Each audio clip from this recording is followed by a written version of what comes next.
Apparently, Wizards of the Coast has found a way to unlock the key to wealth, and it doesn't involve breaking the reserve list.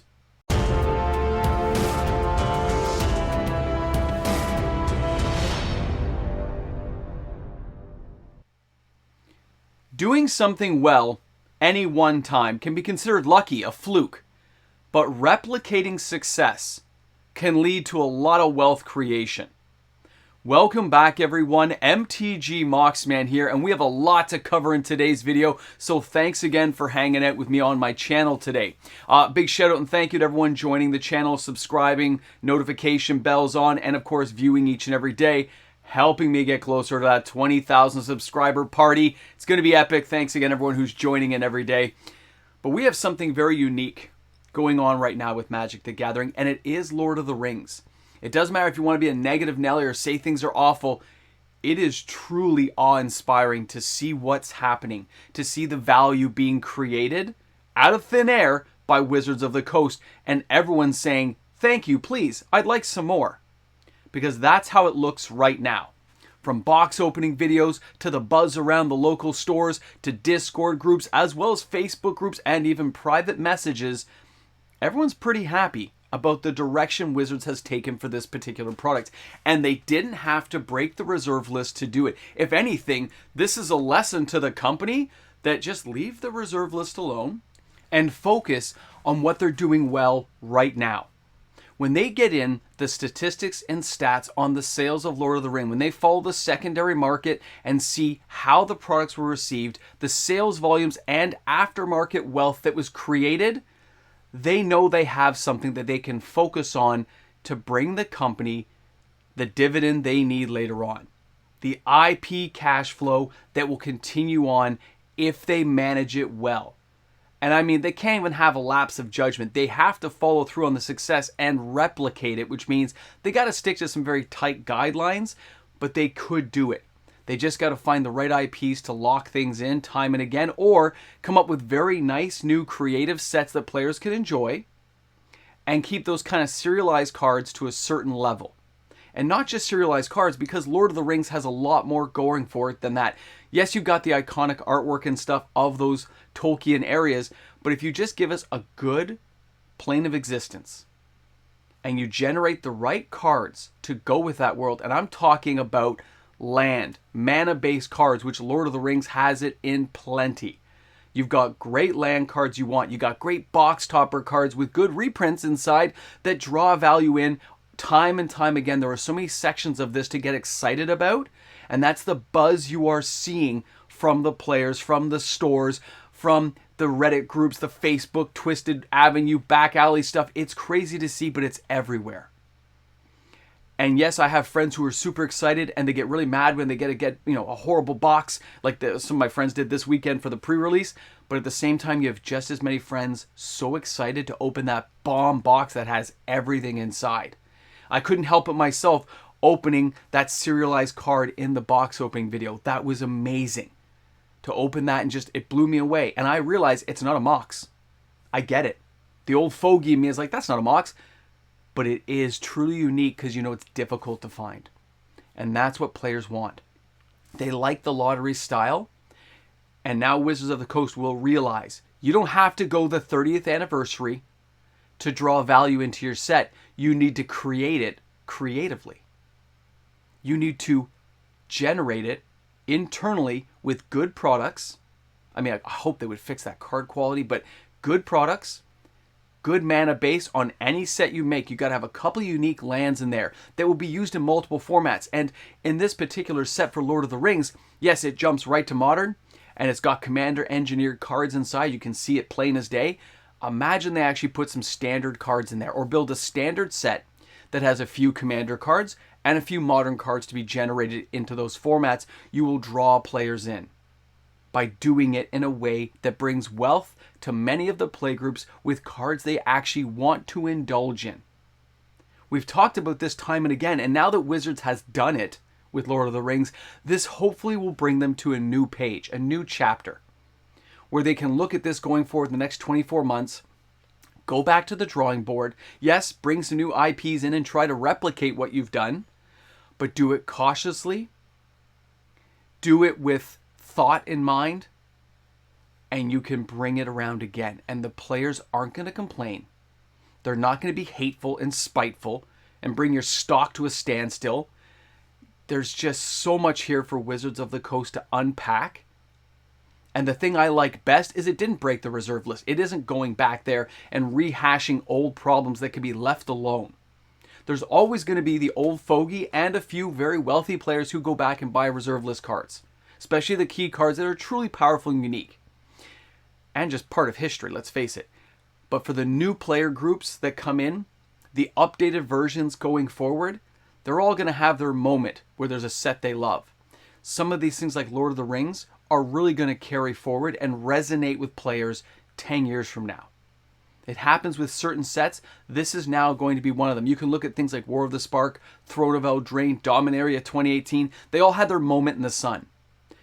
But a set like Lord of the Rings that had a higher price point, had chase cards, and it had amazing iconic scenery and artwork and storyline, but also good mana cards, box toppers, serialized cards that drew value everywhere, even at a higher price point, Wizards is going to recognize this. They're going to capitalize it going forward, but only if they do it well.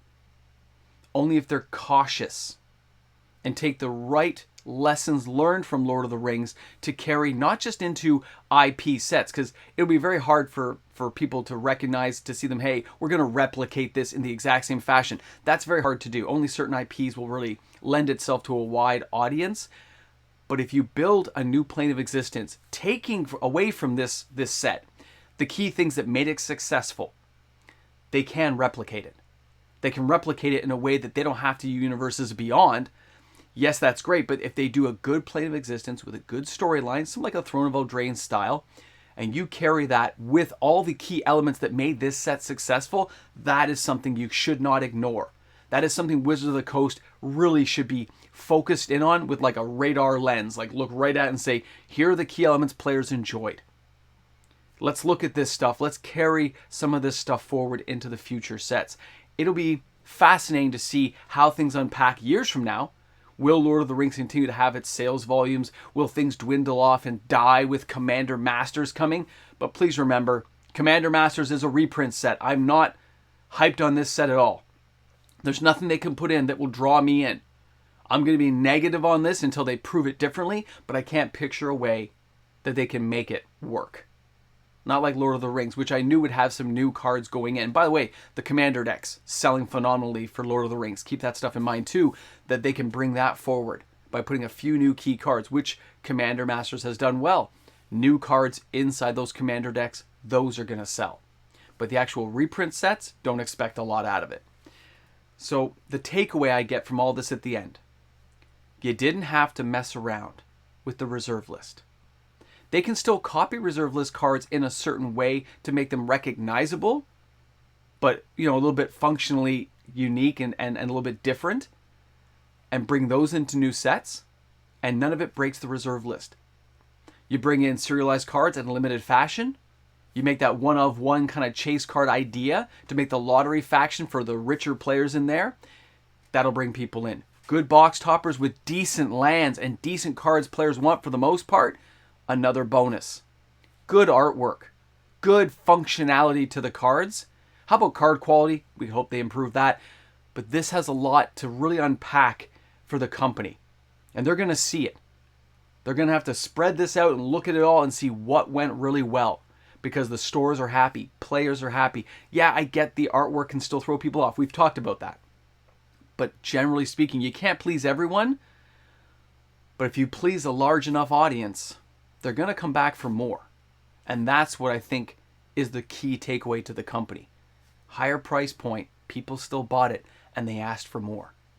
That's what the company wants. This is going to be good for their stock, good for their bottom line.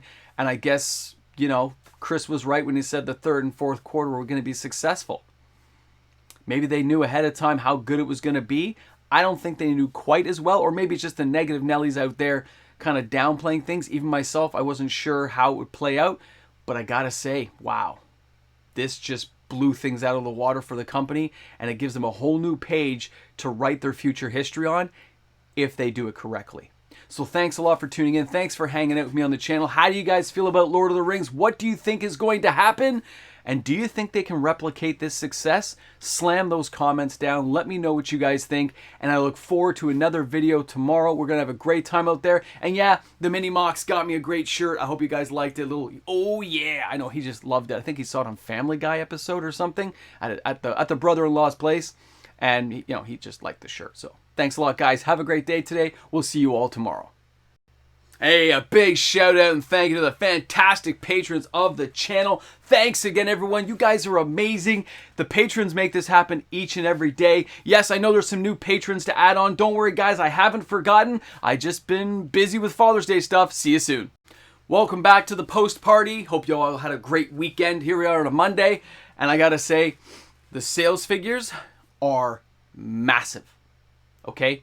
There's no way to describe it. All the store infos come in, and everything from collector boxes, which some stores, got their allocations like axed, right? But they're all sold out. Okay, the bigger stores still have a lot of stuff, guys, but smaller stores sold out right away locally. They're done. Things like the set boxes and stuff, they still have some of those in stock, but a few of the stores sold out of those right away too. They're done on pre-release weekend. It is crazy, and a lot of the pre-releases I heard went very well. That's awesome to see everyone having a great time. But wow, the sales figures. Now, I still expect a massive crash and burn on the singles market for Lord of the Rings because just too much product got opened, right? There's this much product open. The card prices themselves are they're going to collapse down. But not yet. It's going to be about 30 days from now. And then I expect a bottoming out of prices by the 90-day mark. Pay attention to the land cycle. Pay attention to it. Those lands, they're going to have value. Most people won't even recognize it. They'll move on to other things, and they'll see so much on the market when things go down. Remember things like Valakut Awakening and all those cool lands? Yeah, kind of that route. So pay attention to it. It's going to be awesome. Thanks again, everyone, for tuning in. Thanks for being here at the end. And yeah, let's put "oh yeah" inside the comments section. Mini Mox can be so funny.